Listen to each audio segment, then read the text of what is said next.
নতুন আঙ্গিকে বাংলাদেশ চীন সম্পর্ক, পিকিং বিশ্ববিদ্যালয়ে ডক্টর ইউনূসের ভাষণ আজ।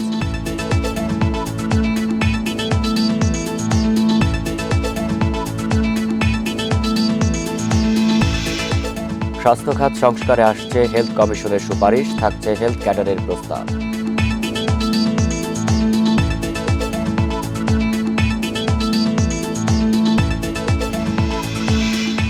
ঈদের আনন্দ ম্লান জুলাই শহীদদের পরিবারে, এখনো কাটেনি স্বজন হারানোর বেদনা।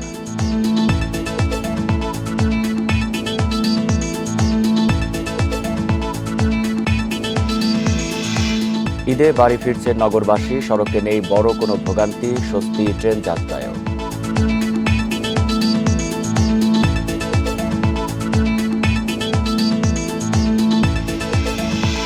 ঢাকাসহ 11 জেলার মৃদু তাপপ্রবাহ রূপ নেবে মাঝারিতে, তাপমাত্রা হতে পারে 39 ডিগ্রি।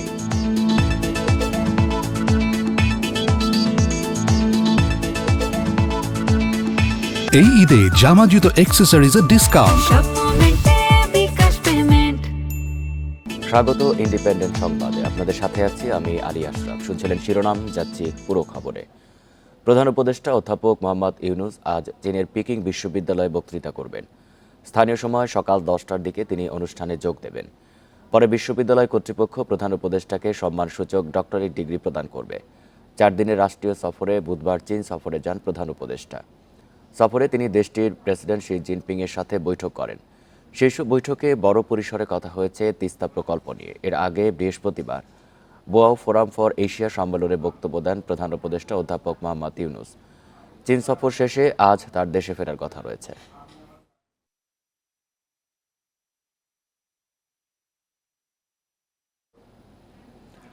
চীনা সরকার ও কোম্পানিগুলোর কাছ থেকে $2.1 বিলিয়ন বিনিয়োগ, ঋণ ও অনুদানের প্রতিশ্রুতি পেয়েছে বাংলাদেশ। প্রধান উপদেষ্টা ডেপুটি প্রেস সচিব আবুল কালাম আজাদ মজুমদার শুক্রবার এই তথ্য জানান।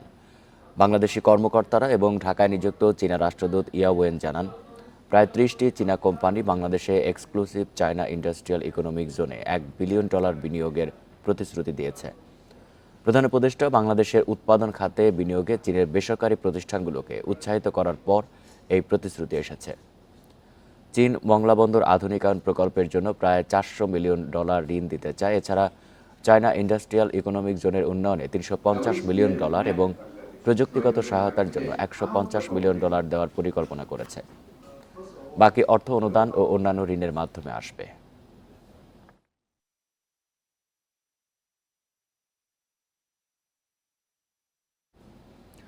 বেইজিংয়ে শি জিনপিং অধ্যাপক ইউনূস শীর্ষ বৈঠকে বড় পরিসরে কথা হয়েছে তিস্তা প্রকল্প নিয়ে। পাশাপাশি গুরুত্ব পেয়েছে চীনা ঋণে সুদহার কমানো ও রোহিঙ্গা প্রত্যাবাসন প্রসঙ্গ। প্রধান উপদেষ্টার এসব আহ্বানে অন্তর্বর্তী সরকারের প্রতি পূর্ণ সমর্থন জানিয়েছেন প্রেসিডেন্ট শি জিনপিং। দিয়েছেন বাংলাদেশে বিনিয়োগে উৎসাহিতের আশ্বাসও। এছাড়া দুই দেশের মধ্যে অর্থনৈতিক ও প্রযুক্তিগত সহযোগিতার চুক্তি এবং বিভিন্ন ক্ষেত্রে 8টি সমঝোতা স্মারক স্বাক্ষর হয়েছে। বেইজিংয়ের গ্রেট হল অব দ্য পিপলে চীন বাংলাদেশের 2 শীর্ষ নেতা বৈঠক। শুক্রবার সকালে সেখানে উষ্ণ অভ্যর্থনা পান অন্তর্বর্তী সরকার প্রধান। এরপর শুরু হয় প্রেসিডেন্ট শি জিনপিংয়ের সঙ্গে অধ্যাপক ইউনূসের দ্বিপাক্ষিক বৈঠক। প্রায় 1 ঘণ্টার এই আলোচনায় বিশেষ গুরুত্ব পেয়েছে পানি সম্পদ ব্যবস্থাপনা ও বহুল আলোচিত তিস্তা প্রকল্প। ওয়াটার রিসোর্স ম্যানেজমেন্টের ব্যাপারে কোঅপারেশনের কথা এসছে, সেখানে তিস্তার বিষয়টাও এসছে, তিস্তার এই প্রকল্পে সাহায্যের কথাটাও এসছে। তো আমরা আশা করছি যে বাংলাদেশের সাথে চায়নার যে সম্পর্ক, এটা সামনে আরো আমরা যে একটা নতুন স্কেলে যাবে, নতুন অধ্যায় সূচিত হবে। এছাড়া চীনা ঋণের সুদের হার বিষয়েও কথা বলেন প্রধান উপদেষ্টা। সামনে আসে বিনিয়োগ বাড়ানোর প্রসঙ্গ। এ প্রেক্ষিতে অন্তর্বর্তী সরকারের প্রতি চীনের পূর্ণ সমর্থন রয়েছে জানিয়ে বিনিয়োগকারীদের উৎসাহিত করার আশ্বাস দেন প্রেসিডেন্ট শি জিনপিং। এই পুরো ভিজিটের একটা অন্যতম দিক ছিল যে চাইনিজ ইনভেস্টরদেরকে বাংলাদেশে ইনভাইট করা। প্রফেসর ইউনূস এটা বলছিলেন, যেখানে আপনি বোয়াও ফোরামে আপনি দেখেছেন যে কালকে উনি এটা বলেছেন, আজকে উনি এই কথাটা আবার বলেছেন মিটিংয়ে, এবং সেক্ষেত্রে প্রেসিডেন্ট শি জিনপিং বলেছেন যে ওনারা এনকারেজ করবেন চাইনিজ ইনভেস্টররা যাতে বাংলাদেশে ইনভেস্ট করে। এ সময় রোহিঙ্গা প্রত্যাবাসনেও বেইজিংয়ের জোরালো ভূমিকা চান অধ্যাপক ইউনূস। পরে প্রেস সচিব জানান, গঠনমূলক ও ফলপ্রসূ হয়েছে দুই নেতার এই শীর্ষ বৈঠক। বন ইবনে কামাল, ইন্ডিপেন্ডেন্ট নিউজ। নেপাল, ভুটান ও ভারতের সেভেন সিস্টার্সের সঙ্গে বাংলাদেশের ভূ রাজনৈতিক গুরুত্বপূর্ণ অবস্থান রয়েছে বলে মন্তব্য করেছেন প্রধান উপদেষ্টা অধ্যাপক মোহাম্মদ ইউনূস। বেইজিংয়ের দ্য প্রেসিডেন্সিয়াল চীনা ব্যবসায়ীদের সঙ্গে একটি বিনিয়োগ সংলাপে এই মন্তব্য করেন তিনি। বলেন, নেপাল ও ভুটানের সমুদ্র বন্দর নেই, ফলে আন্তর্জাতিক বাজারে তাদের যদি অবস্থান করতে হয় তাহলে বাংলাদেশের ভেতর দিয়ে যেতে হয়। তাদের পণ্য বাংলাদেশের ভেতর দিয়ে পাঠাতে হয় এবং আনতে হয়। ভারতের 7 রাজ্যকেও বাংলাদেশের সমুদ্র ব্যবহার করতে হবে। এ সময় নতুন বাংলাদেশ গড়ায় চীনা ব্যবসায়ীদের বিনিয়োগের আহ্বানও জানান অধ্যাপক ইউনূস। তুলে ধরেন দেশের বিনিয়োগ বান্ধব নানা সুযোগ সুবিধার কথা। এই আয়োজনের মূল লক্ষ্য বাংলাদেশে ব্যবসা বান্ধব পরিবেশ সম্পর্কে চীনা বিনিয়োগকারীদের ধারণা প্রদান এবং চীনা বিনিয়োগ আকর্ষণ। Nepal, Bhutan, landlocked country. They have no access. Nepal, ভুটানের বঙ্গোপসাগরে প্রবেশাধিকার নেই। বিশ্ববাজারে তাদের উপস্থিতি জানান দিতে হলে তা বাংলাদেশের মাধ্যমেই হতে হবে। বাংলাদেশের সমুদ্রপথ ব্যবহার করে পণ্য আমদানি রপ্তানি করতে হবে। বাংলাদেশ, নেপাল, ভুটান ও ভারতের সেভেন সিস্টার মিলিয়ে নতুন একটি অর্থনৈতিক অঞ্চল তৈরি হচ্ছে।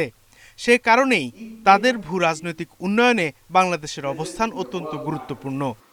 They have to pass to Bangladesh. They have to bring things.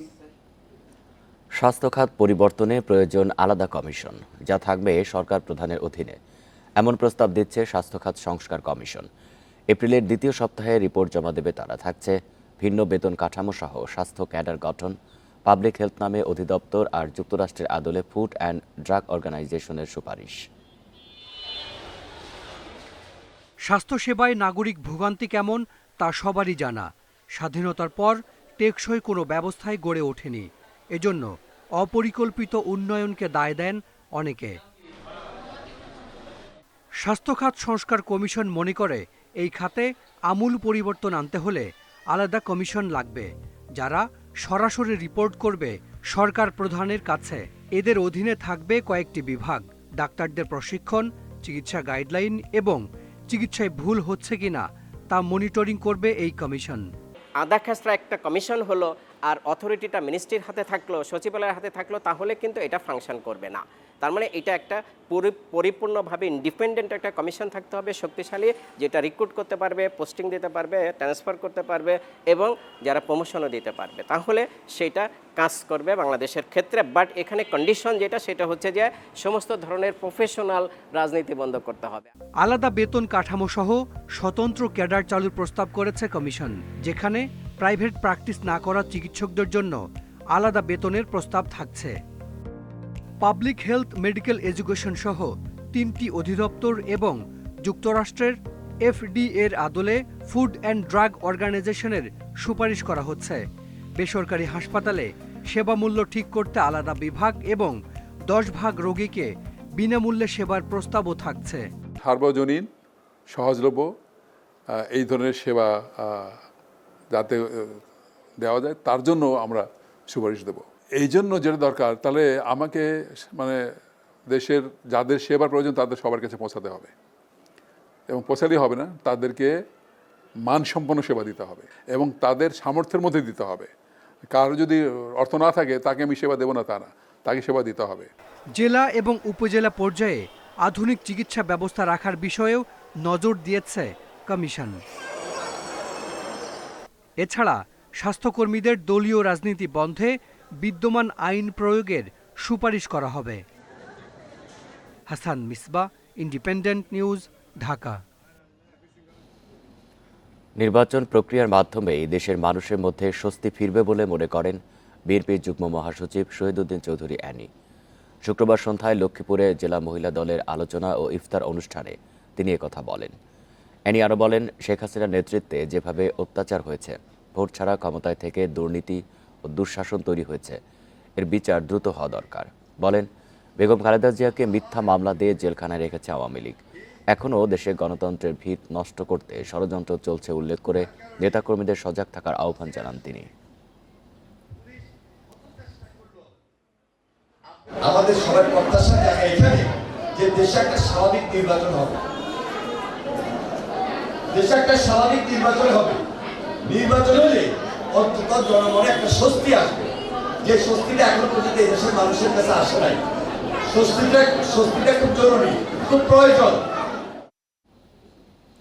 Bangladesh যে সংবিধানের মধ্য দিয়ে চলছে তা মানুষের আকাঙ্ক্ষা ধারণ করে না বলে মন্তব্য করেছেন জাতীয় নাগরিক পার্টির সদস্য সচিব আক্তার হোসেন। এজন্য নতুন সংবিধান প্রণয়নের দাবি তার। শুক্রবার বিকেলে রংপুর জেলা পরিষদ কমিউনিটি সেন্টারে ইফতার ও দোয়া মাহফিল অনুষ্ঠানে এসব কথা বলেন আক্তার হোসেন। বলেন, সংসদ ও গণপরিষদ নির্বাচনকে মুখোমুখি দাঁড় করানোর যৌক্তিক কারণ নেই। দেশকে মেরামত করতে হলে অবশ্যই জুলাই গণহত্যাকারী আওয়ামী লীগকে বিচারের মুখোমুখি করতে হবে। এ সময় দ্রুত গণপরিষদ নির্বাচনের দাবি জানান এনসিপি নেতা।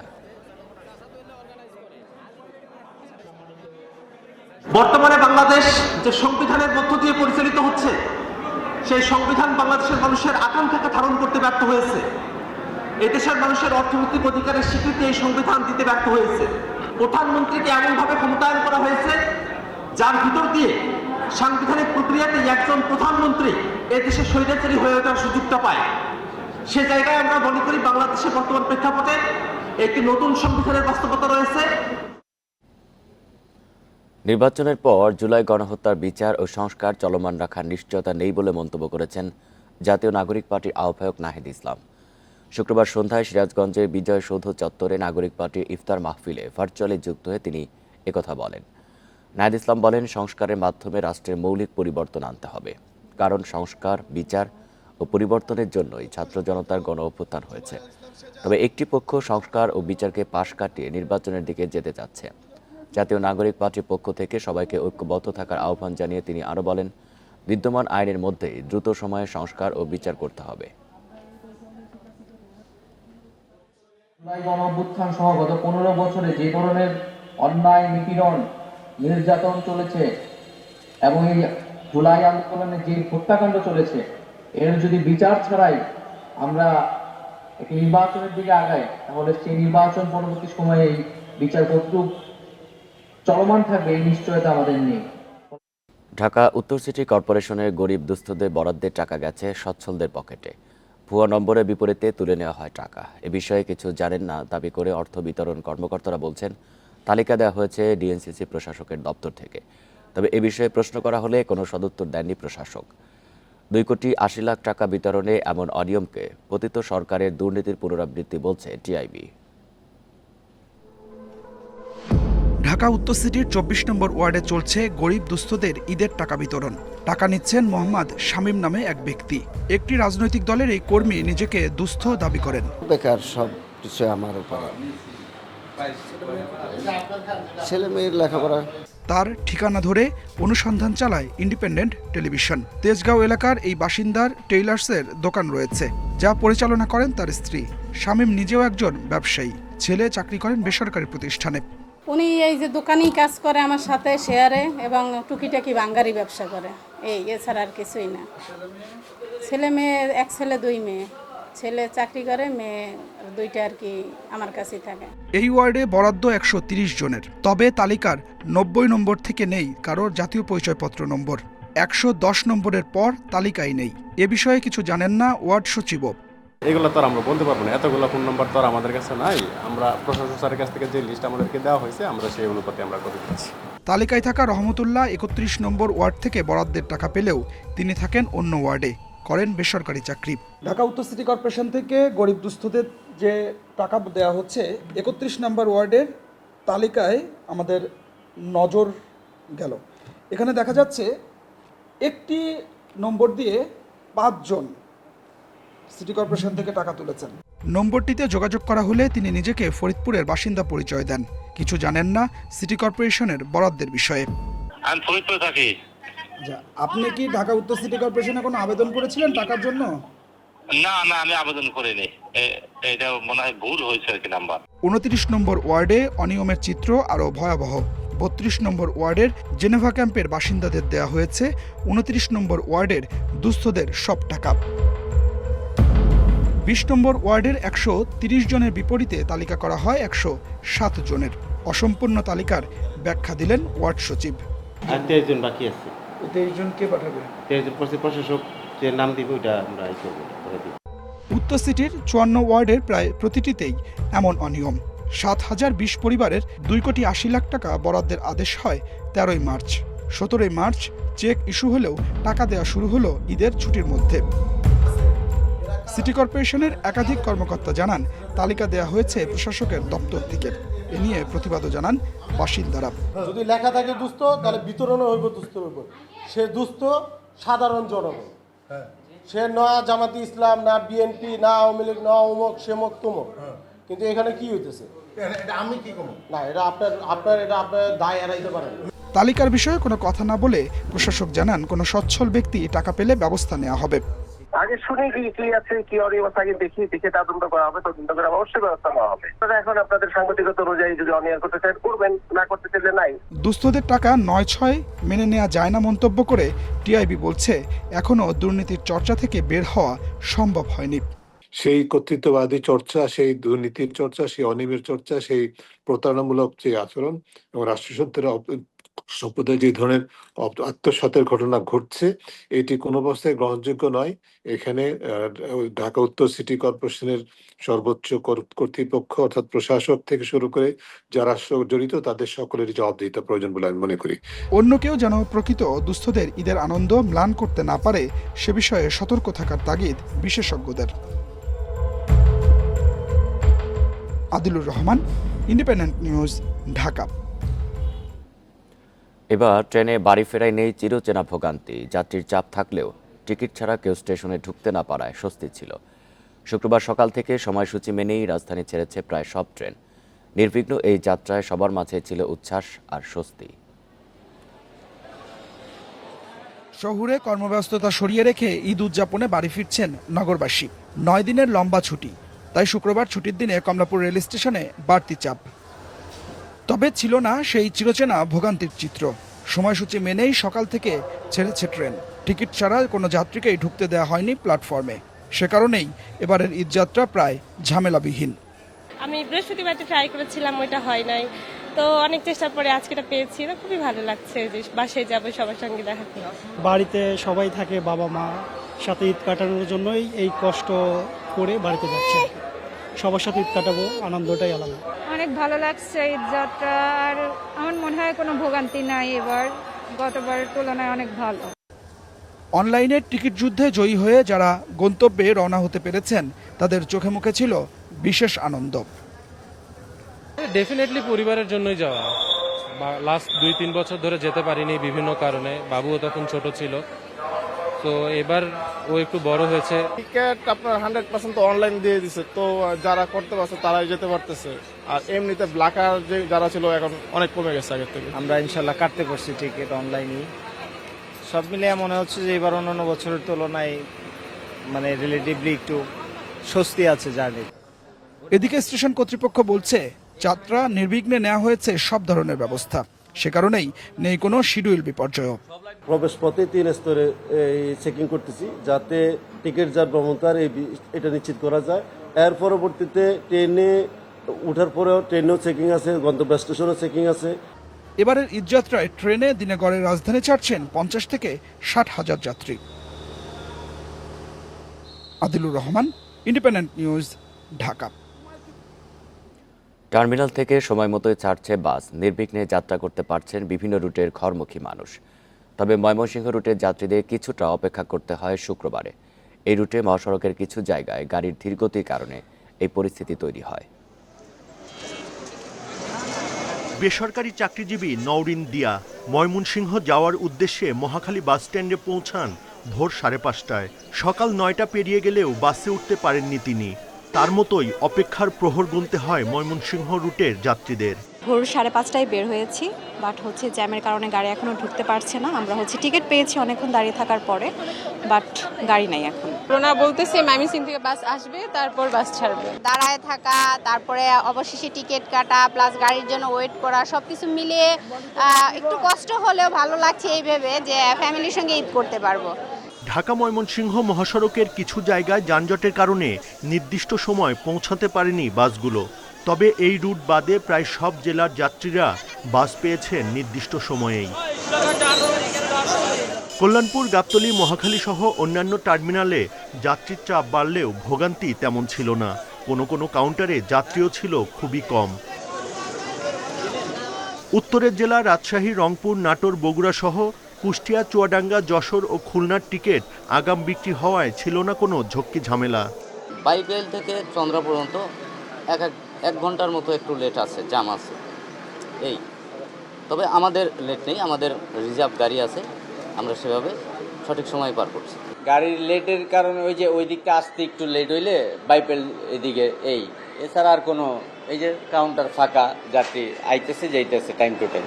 বাস কাউন্টারের কর্মীরা জানিয়েছেন এবার ঈদের ছুটি লম্বা হওয়ায় যাত্রীরা বাড়ি যাওয়ার সময় পেয়েছেন, তাই সেভাবে চাপ পড়েনি। এছাড়া পদ্মা সেতুর কারণে নতুন বেশ কিছু বাস কাউন্টার ও বাস সার্ভিস চালু হওয়ায় গাবতলী, মহাখালীর মতো টার্মিনালেও চাপ অনেকটাই কমেছে। Buddhadeb Kundu, independent News, Dhaka. রাজধানী ঢাকা, খুলনা, রাজশাহী সহ 11 জেলায় বইছে মৃদু তাপপ্রবাহ, যা আজ থেকে মাঝারি তাপপ্রবাহের রূপ নেবে। পশ্চিম, মধ্য ও উত্তরাঞ্চলে তাপমাত্রা পারদ উঠতে পারে 39 ডিগ্রি সেলসিয়াসে। আবহাওয়া অধিদপ্তরের পূর্বাভাস বলছে এপ্রিল জুড়েই থাকতে পারে তীব্র তাপপ্রবাহ। শীত শেষে প্রাকবর্ষায় প্রকৃতি নেয় রুদ্ররূপ। চৈত্রের খরতাপ শুরু হয় মার্চের শেষ থেকেই। এরই মাঝে শুক্রবার পশ্চিমের জেলা যশোর ও উত্তরের প্রবেশমুখ রাজশাহীতে তাপমাত্রা পারদ উঠেছে 37.6 ডিগ্রি সেলসিয়াস, আর রাজধানীতে 36 ডিগ্রি সেলসিয়াস। আবহাওয়া অধিদপ্তরের পূর্বাভাস বলছে যশোর, খুলনা, সাতক্ষীরা, চুয়াডাঙ্গা, রাজশাহী সহ 11 জেলায় মাঝারি তাপপ্রবাহ বয়ে যাবে আরও কয়েকদিন। এ সময় তাপমাত্রা 38 থেকে 39 ডিগ্রি সেলসিয়াস পর্যন্ত উঠতে পারে। রাজশাহী বিভাগ, খুলনা বিভাগ, সেই সাথে ঢাকা বিভাগের কিছু কিছু জায়গাতেও তাপপ্রবাহ বয়ে যেতে পারে, এবং এটা মৃদু ধরনের তাপপ্রবাহ যেটা বয়ে যাচ্ছিল সেটা এমনও হতে পারে মৃদু থেকে মাঝারি ধরনের তাপপ্রবাহ বয়ে যাওয়ার সম্ভাবনা রয়েছে। আবহাওয়া অধিদপ্তরের তথ্য বলছে এই মৌসুমে মার্চে প্রথম মৃদু তাপপ্রবাহ দেখা দেয় 13 থেকে 16 মার্চ। তখন সিরাজগঞ্জে 37.7 ডিগ্রি সেলসিয়াস তাপমাত্রা ছিল। এ মাসের দ্বিতীয় দফায় চলা তাপমাত্রার প্রভাব এপ্রিলে আরও তীব্র হবে। এপ্রিল মাস আমরা সবাই জানি যে এটা বাংলাদেশের সবচেয়ে উষ্ণতম মাস, যদিও বর্তমান সময়ে এই প্যাটার্নটা একটু চেঞ্জ হচ্ছে। এখন দেখা যাচ্ছে যে জুন মাসেও কিন্তু উষ্ণতা থাকছে। তো এখন পর্যন্ত যেরকম অবস্থা, তাতে এপ্রিলের শুরু থেকেই আমরা তাপপ্রবাহ পেতে পারি। আবহাওয়া পূর্বাভাস বলছে কালবৈশাখীর মৌসুম শুরু হলেও 31 মার্চ পর্যন্ত ঝড় বা বৃষ্টির সম্ভাবনা কম। Shahriar Anirban, Independent News, Dhaka. নবীগঞ্জে তুচ্ছ ঘটনাকে কেন্দ্র করে ছুরিকাঘাতে নিহত একজন। শুক্রবার রাত 9:30টার দিকে সদরঘাট গ্রামের পশ্চিমপাড়া জামে মসজিদের সামনে এই ঘটনা ঘটে। পুলিশ জানায়, তারাবির নামাজের পর ঈদগাহে ঈদের জামাত নিয়ে আলোচনা করতে জড়ো হন স্থানীয়রা। এ সময় তাদের মধ্যে দেখা দেয় মতবিরোধ। অভিযোগ উঠেছে, এর জেরেই মসজিদের সামনে দক্ষিণ পাড়ার বাসিন্দা আব্দুল কায়ুমকে ছুরিকাঘাত করেন মুজাহিদ মিয়া। পরে কায়ুমকে নেওয়া হয় সিলেট এমএজি ওসমানী মেডিকেলে। সেখানেই তাকে মৃত ঘোষণা করেন চিকিৎসক।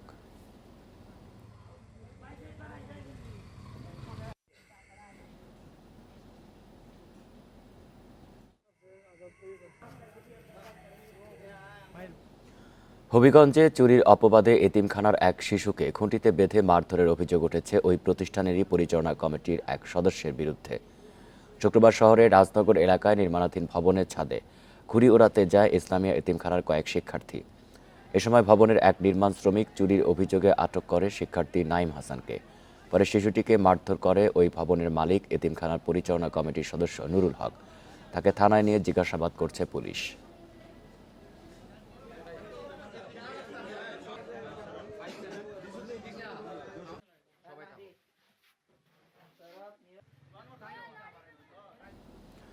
নিষেধাজ্ঞার মধ্যেও লক্ষ্মীপুর ভোলা নৌরুটে ঈদ সময়ে অদক্ষ চালক দিয়ে চলছে স্পিডবোট। লাইফ জ্যাকেট পরা বাধ্যতামূলক করা হলেও তা মানছেন না যাত্রীরা। এই কারণে যে কোনো সময়ে বড় দুর্ঘটনার শঙ্কা করছেন অনেকে। তবে বিআইডব্লিউটি এর কর্মকর্তারা জানিয়েছেন, এই নৌরুটে শৃঙ্খলা ফিরিয়ে আনতে চেষ্টা চলছে।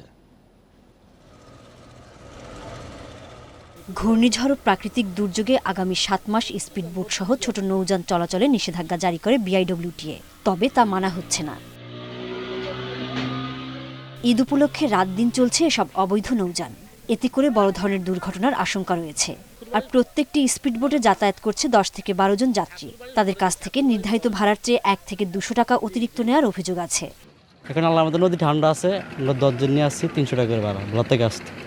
চালকরা জানান সরকারি নিয়মকানুন মেনে স্পিডবোট চালানোর চেষ্টা করছেন তারা। তবে অনেকে বলছেন রেজিস্ট্রেশন পেতে নানা ভোগান্তি ও হয়রানির কারণে অনেকেই সনদ নিতে আগ্রহী নয়।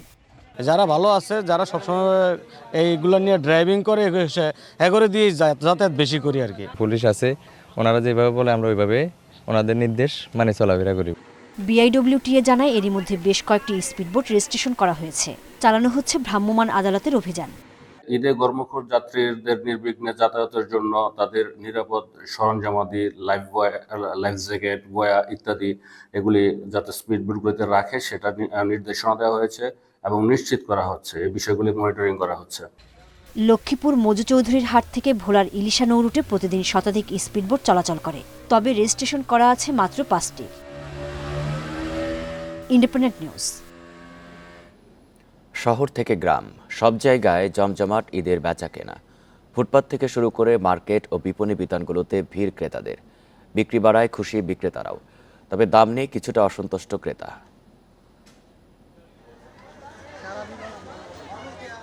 ঈদের কেনাকাটায় ভিড় বেড়েছে চট্টগ্রামের মার্কেটগুলোতে। ফুটপাত থেকে শুরু করে শহরের প্রতিটি মার্কেটে গভীর রাত পর্যন্ত এমন ভিড়। ঈদ ঘিরে বিক্রি ভালো বলছেন বিক্রেতারা। বাচ্চার জন্য দেখতে আসলাম, আর আমার নিজের জন্য দেখতে আসলাম, পরিবারের জন্য দেখতে আসলাম। ফাউন্ডেশনের ইয়া কিনবো, কাজল কিনবো, তারপরে নেল পালিশ কিনতে আসছি। শপিং আমার জন্যই করছি, শার্ট নিছি, তারপর হচ্ছে যে টি শার্ট নিছি আর কি। একই চিত্র সিলেট নগরীর বন্দর বাজার, জিন্দা বাজার, নয়া সড়কের প্রতিটি মার্কেটে। ক্রেতারা বলছেন বৈচিত্র্যময় পোশাক পাওয়া গেলেও দাম কিছুটা বেশি। বিক্রেতাদের দাবি উপকরণের দাম বাড়ায় পোশাকের দাম কিছুটা বেড়েছে। পছন্দসই কাপড় চোপড় আছে, দাম দর গতবারের তুলনায় একটু বেশি। ছেলেদের পোশাক যেগুলো আছে এগুলো দেশি প্রোডাক্টের উপরেই তারা ঝুঁকে নিছে, এবং দেশিগুলো আমাদের প্রোডাক্টও ভালো এবং দামেও মোটামুটি সাশ্রয় আছে। জয়পুরহাটের মার্কেটগুলোতেও বেড়েছে ক্রেতা। গত বছর ভারতীয় পোশাকের আধিক্য থাকলেও এবার সেই জায়গা নিয়েছে পাকিস্তানি থ্রি পিস, লেহেঙ্গা সহ বিভিন্ন পোশাক। পাকিস্তানি প্যাটার্নগুলো বেশি চলতেছে, পাকিস্তানি ডিজাইনগুলো মানে কাস্টমার এসে বলতেছে পাকিস্তানি ডিজাইনের কিছু দেখা। বর্তমানে এমন অবস্থা যে পাকিস্তানি ড্রেসে একদম মার্কেট ছেয়ে গেছে, সেই জন্য সবাই এখন পাকিস্তানি ড্রেসের প্রতি ঝুঁকতেছে। অনেকগুলো জামা কাপড় কিনেছি আমি আমার ভাই বোনের জন্য, বাবা মার জন্য, সবার জন্যই কিনেছি। মৌলভীবাজারের বড় শপিং মল থেকে শুরু করে গ্রামীণ হাট বাজারের দোকান সহ সব জায়গাতেই ভিড়। পরিবার পরিজন নিয়ে সবাই কিনছেন পছন্দের পোশাক, জুতা, কসমেটিক্স। তাপস সরকার, ইন্ডিপেন্ডেন্ট নিউজ। টানা 9 দিনের ঈদের ছুটিতে সিলেটের সব হোটেল মোটেলের 80% রুম বুকিং হয়ে গেছে। পর্যটকদের আগমন ঘিরে জেলা পুলিশ ও হাইওয়ে পুলিশের সমন্বয়ে নেওয়া হয়েছে বিশেষ নিরাপত্তা ব্যবস্থা। গেল বছর 3 দফা বন্যা ও রাজনৈতিক অস্থিরতার কারণে ব্যবসায় মন্দা হলেও এবার শত কোটি টাকার ব্যবসার আশা পর্যটন সংশ্লিষ্টদের। উঁচু নিচু পাহাড়ের এমন প্রাকৃতিক দৃশ্য উপভোগ করতে প্রতি বছর ঈদ কিংবা বিভিন্ন ছুটিতে সিলেটের পর্যটন কেন্দ্রগুলো ভিড় করেন অনেকে। গেল বছর 3 দফা বন্যা হয় সিলেটে। এরপরেই দেশ জুড়ে শুরু হয় রাজনৈতিক অস্থিরতা। এমন পরিস্থিতিতে বিভিন্ন সময় বন্ধ করে দিতে হয় জাফলং, বিছানাকান্দি, রাতারগুল সহ সিলেটের অন্যান্য পর্যটন কেন্দ্র। তবে এবার ঈদে 9 দিনের ছুটিতে ঘুরে দাঁড়ানোর স্বপ্ন দেখছেন সিলেটের পর্যটন সংশ্লিষ্টরা। তাদের আশা পর্যটকদের সমাগম হলে শত কোটি টাকার ব্যবসা হবে। বন্যার কারণে লোকজন প্রচুর ক্ষতিগ্রস্ত হয়েছিল, রাজনৈতিক অস্থিতিশীলতা হচ্ছিল। যাই হোক, এগুলা কাটিয়ে আমরা এই বছর ব্যবসায়ীরা প্রচণ্ড রকমের আশা বুকের মাঝে ধারণ করেছেন। এই বছর আমরা সিলেট থেকে শত কোটি টাকার উপরে ব্যবসা করতে পারবো। পর্যটকদের জন্য সব ধরনের প্রস্তুতি নিয়েছে সিলেটের হোটেল মোটেলগুলো। বুকিং হয়ে গেছে বেশিরভাগ রুম। অতিথিদের সেবা আরও নিশ্চিত করার লক্ষ্যে আমরা এবার আরও 33 রুমস বাড়িয়েছি, যেখানে এখন আমরা আমাদের টোটাল রুম হচ্ছে 131টি রুম। তো বিদেশি প্লাস আমাদের যে আগত অতিথিদের জন্য যেন যারা বড় গ্রুপ বুকিং আসে সেক্ষেত্রে যেন তারা কমফোর্টেবলি থাকতে পারে। পর্যটকদের নিরাপত্তায় সমন্বিত উদ্যোগের কথা জানালেন ট্যুরিস্ট পুলিশ। পর্যটন স্পটের তুলনায় আমাদের জনবল অনেক কম, তার মধ্যে আমাদের যানবাহনের সমস্যা রয়েছে। হ্যাঁ, আমরা একসাথে সব স্পটে আমরা পর্যাপ্ত ফোর্স মোতায়েন করতে পারি না। এক্ষেত্রে আমরা জেলা পুলিশের সাথে আমরা সমন্বয় করব, যাতে জেলা পুলিশ আমাদেরকে সহযোগিতা করে। সিলেটে ছোট বড় মিলিয়ে হোটেল মোটেল রিসোর্টের সংখ্যা অন্তত 500। Independent news. এই ছিল এখনকার সংবাদে। ইন্ডিপেন্ডেন্ট টেলিভিশনের সব খবরের আরও বিস্তারিত জানতে চোখ রাখুন ফেসবুক, ইউটিউব এবং এক্সে। ধন্যবাদ সবাই।